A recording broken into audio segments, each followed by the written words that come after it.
بزرگان محترم، معزز سامعین حضرات، میرے پیارے مسلمان بھائیوں، دوستوں اور بزرگوں، اللہ جل جلالہ و اتم برہانہ و اعظم شانہ و لا الہ غیرہ کی حمد و ثنا کے بعد، اور سید الرسل، ختم الرسل، مولا کل، علیم کل، خبیر کل، وارث کل، شہید کل، سلطان کل، معلم کل، رازدار رب العلا، شب اسرا کے دلہا، کل کائنات کے ملجا و مأوا، شافی روز جزا، نبی آخر الزمان، احمد مجتبی، جناب حضرت محمد مصطفیٰ صلی اللہ علیہ وآلہ وسلم کی پاک بارگاہ میں ہدیہ درود و سلام عرض کرنے کے بعد، اللہ تبارک و تعالیٰ کے فضل و کرم سے اور اس کی توفیق سے اور آقا علیہ الصلوۃ والسلام کی نگاہ کرم سے آج ہم سب اللہ کے پاک گھر میں نماز جمعۃ المبارک کی حاضری کے لیے موجود ہیں۔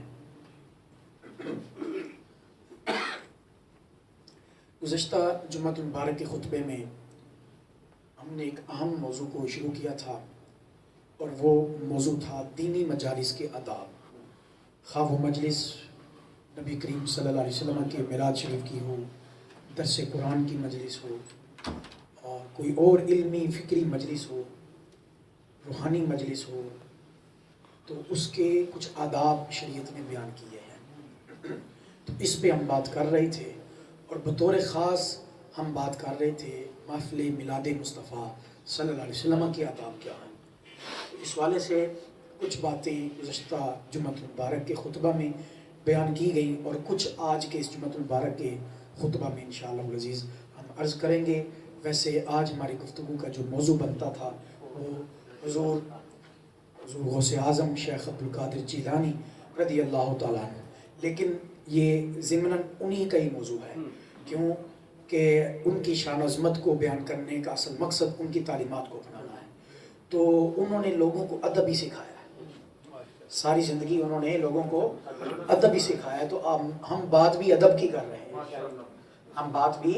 ادب کی کر رہے ہیں، رسپیکٹ کی کر رہے ہیں، آداب کی کر رہے ہیں، ٹھیک ہے؟ کیونکہ اس لیے کہ علم اور ادب یہ لازم و ملزوم چیزیں ہیں۔ علم اور ادب جو ہے یہ لازم و ملزوم چیزیں ہیں۔ جہاں علم ہوگا وہاں ادب بھی ہوگا، جہاں ادب ہوگا وہیں علم ہوگا۔ اگر ادب نہیں تو علم ظاہراً ہونے کے باوجود بھی وہ علم نہیں ہے، حقیقتاً علم نہیں ہے۔ علم بندے کے اندر پیدا ہی ادب کرتا ہے۔ اور حضور غوث اعظم رضی اللہ تعالیٰ سے یہ سوال کیا گیا، پوچھا گیا کہ آپ کو اتنا اعلیٰ رتبہ کیسے مل گیا کہ آپ نے یہ اعلان کیا اپنی زبان سے؟ اور یاد رکھیں اللہ کے جو ولی اور اتنے عظیم بزرگ جو سلطان الاولیاء ہیں، قطب الاقطاب ہیں، ٹھیک ہے، غوث الاغیاث ہیں، غوثوں کے بھی غوث ہیں، جنہیں غوث اعظم کہا جاتا ہے، انہوں نے یہ اعلان اپنی طرف سے ایسے نہیں کر دیا کہ قدمی حاضی علی رقبت کل ولی اللہ، کہ میرا یہ قدم ہر ولی کی گردن پر ہے، یہ بات۔ اور خواجہ معین الدین چشتی اجمیری، آپ نے فوراً آپ خراسان کی پہاڑیوں میں اللہ کی عبادت میں مشغول تھے، آپ کے کانوں میں حضور غوث اعظم کی جب یہ آواز پڑی تو آپ نے کہا میرا باقی سب ولیوں کی گردن پر آپ کا قدم، میری سر آنکھوں پر آپ کا قدم، میری سر آنکھوں پر آپ۔ تو ان سے پوچھا گیا کہ آپ کو اتنا اونچا اعلیٰ رتبہ کیسے ملا؟ تو انہوں نے کہا درست العلم حتی صرت قطبا، علم پڑھتا رہا۔ جب علم کی بات ہوئی تو ایٹومیٹیکلی اس میں ادب کی بات بھی آ گئی، کیونکہ بغیر ادب کے علم کی کوئی حیثیت نہیں ہے۔ جہاں علم ہے وہاں ادب ہے، جہاں علم ہے وہاں۔ تو درست العلم حتی صرت قطبا، میں علم پڑھتا رہا، یہاں کے علم کی برکت سے میں درجہ قطبیت پہ فائز ہو گیا۔ تو اس والے سے ہم مجالس کے آداب کو بیان کر رہے ہیں۔ آپ جانتے ہیں ان کی مجلس، ان کا واز کس طرح ایک سناٹا سا چھا جاتا تھا جب وہ گفتگو کرتے تھے، اور ان کی پر اثر اور پر تاثیر گفتگو ہوا کرتی تھی، اور بعض عاشقوں کے اور بیٹھنے سامعین کے دلوں میں اتنی گفتگو گھر کر جاتی کہ وہ اپنے ہوش و حواس کھو بیٹھتے، اور یہاں تک کہ وہ اپنے آپ کو زندہ ہی نہ رکھ پاتے اور اس دنیا سے جو ہے وہ کوچ کر جاتے، جنازے اٹھا کرتے۔ اس قدر آپ کی گفتگو کی تاثیر، یہ کیا تھا ان کی گفتگو میں اور ان کی مجلس میں اتنا اثر کیوں تھا؟ کیونکہ ان کی مجلس آداب سے بھری ہوئی تھی۔ یاد رکھیں، اسی سے میں اپنی گفتگو کا آغاز کر رہا ہوں کہ جتنی مجلس میں جتنے زیادہ آداب کا خیال رکھا جائے گا، وہ مجلس اتنی ہی زیادہ اثر انگیز اور پرتاثیر ہوگی، اس کے وہ اتنی نتیجہ خیز ہوگی، اس میں نتائج نکلیں گے جتنے آداب کا خیال رکھا جائے، اور جتنے آداب کو نکال دیا جائے گا مجلس سے تو پھر جو ہے وہ مجلس اپنے اثر سے، اپنے مقصد سے جو ہے وہ خالی ہو جائے گی۔ تو اس والے سے ہمیں ضرورت ہے کہ ہمیں پتہ ہونا چاہیے، پچھلے جمعہ المبارک کے خطبہ میں نے بات کی تھی کہ مجلس جو ہے وہ با مقصد ہونی چاہیے اور شعوری طور پر ہمیں محافل کرنا چاہیے، اور یہ شعور کی جو تعلیم ہے یہ اسلام نے ہمیں ہر عمل میں دی ہے، ہمیں ہر عمل میں۔ قرآن پاک میں اللہ تعالیٰ نے فرمایا فَاعْبُدِ اللَّهَ مُخْلِصًا لَهُ الدِّينَ، اللہ کی عبادت کرو، اس کی اطاعت بجا لاؤ، اس کے ہر حکم کو یوں بجا لاؤ کہ مخلصا لہ الدین، کہ دین کو تم اسی کے لیے خالص کر دو، دین کو تم فقط اسی کے لیے خالص کر دو، اخلاص کے ساتھ، فقط ایک ظاہراً رسماً نہیں بلکہ شعوراً، نیتاً، ارادتاً، مقصداً، ارادتاً، قصداً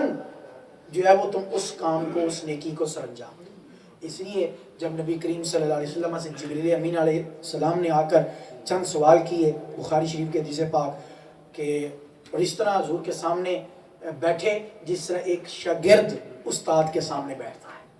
تو جبریل امین علیہ السلام نے وہ بیٹھنے کی کیفیت دوزانو ہو کے حضور کے ساتھ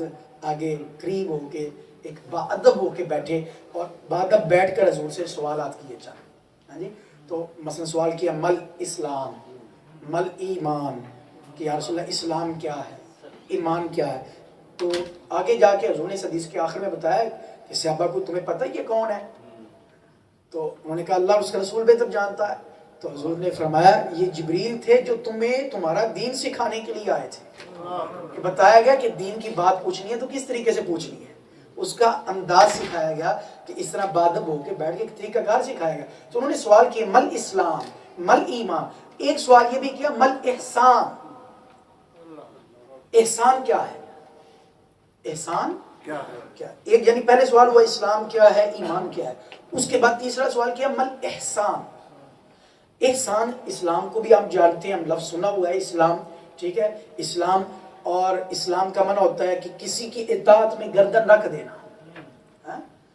کسی اللہ کی اطاعت میں اپنی گردن کو رکھ دینا، اپنے معاملات کو اللہ کی بارگاہ کے سپرد کر دینا اور خود کو بھی رب کی بارگاہ میں سپرد کر دینا، یہ اسلام ہے۔ ایمان کا لفظ بھی آپ نے سنا، ایمان امن سے بنا ہے، تو حضور آقا علیہ وسلم اس کی وضاحت بیان فرمائی۔ لیکن آگے جو تیسرا سوال کیا احسان،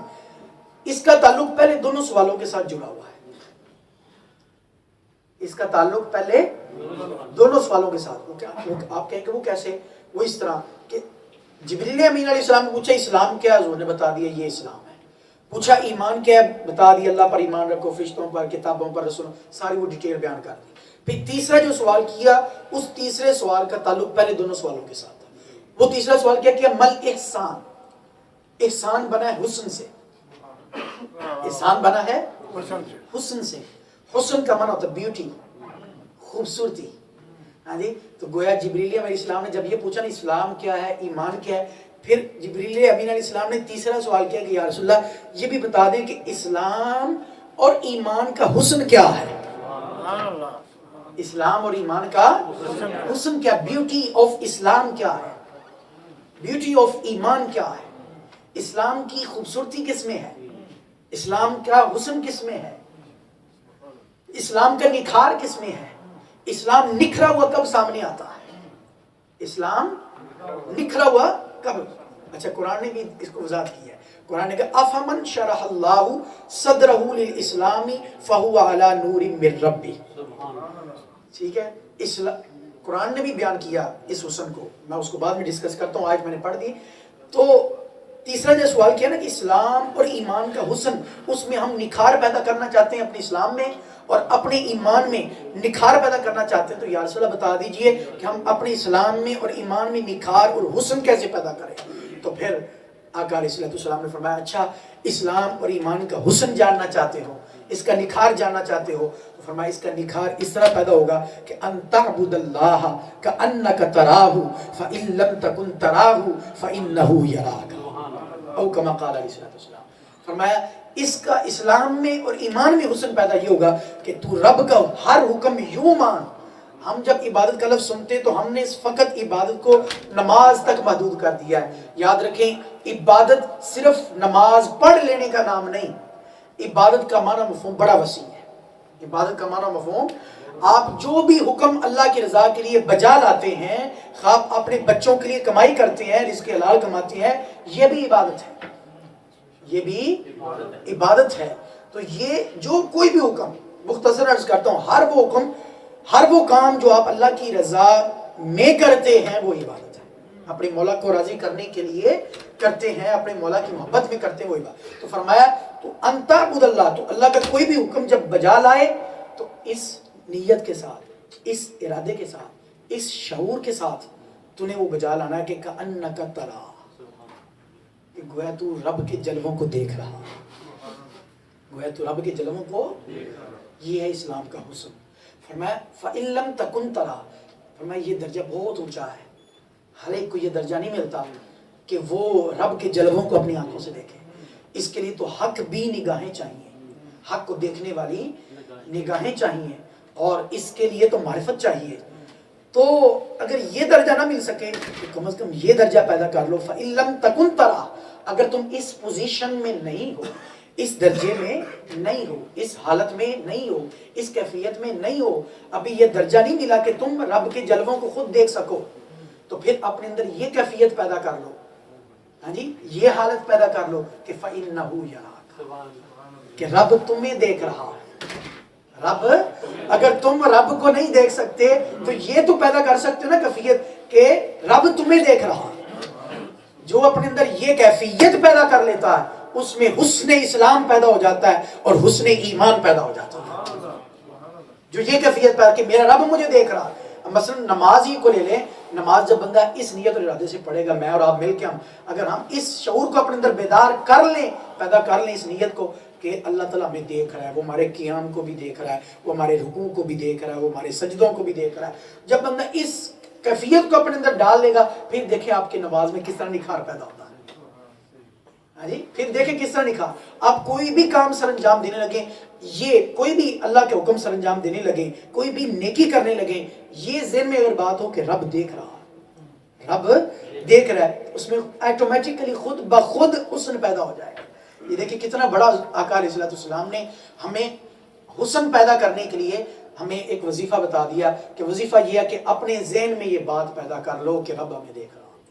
تو یہی پہلا مجالس کے آداب میں سے ایک اہم ترین ادب یہ ہے کہ ہماری محافل شعوری ہونی چاہیے. یہ ہے شعوری ہونے کا مطلب کہ ان کا کوئی مقصد ہونا چاہیے اور ہمیں یہ پیش نظر ہونا چاہیے کہ ہم اللہ کی رضا کے لیے کر رہے ہیں اور اللہ کی رضا کی بجاوری کے لیے ہم کر رہے ہیں، اللہ کی رضا کو پورا کرنے کے لیے ہم کر رہے ہیں، اپنے مولا کو راضی کرنے کے لیے. تو اس والے سے ہمیں محافل کے آداب کا خیال رکھنا چاہیے اگر ہم اپنی محافل کو جو ہے وہ پرتاثیر بنانا چاہتے ہیں. اور اس میں محافل کے آداب میں ایک ادب یہ بھی ہے کہ ہم محافل کوئی ترتیب جو ہے وہ اتنی اچھی رکھیں، عمدہ رکھیں کہ وہ اکتاہٹ کا اور بوریت کا سبب نہ بنے. اکتاہٹ کا اور بوریت کا سبب نہ بنے کہ مثلا اس میں بہت زیادہ لمبی محفل نہ ہو. بہت زیادہ لمبی محفل ہوگی تو اس میں یہ ہوگا کہ لوگ بیٹھے اکتا جائیں گے اور یہ بھی اللہ کو عمل پسند نہیں. نیکی کے اندر نیکی کا حسن یہ ہے کہ اس میں ذوق اور شوق برقرار رہنا چاہیے. اگر آپ 3-4 گھنٹے 5 گھنٹے مثال محفل کر لیتے ہیں، 1 گھنٹہ 2 گھنٹے بیٹھیں گے تو اس میں یہ ہوگا کہ 1-2 گھنٹے تک تو ذوق برقرار رہے گا، لیکن وہ 1-2 گھنٹے گزرنے کے بعد آپ کا ذوق جو ہے وہ جاتا رہے گا. جب ذوق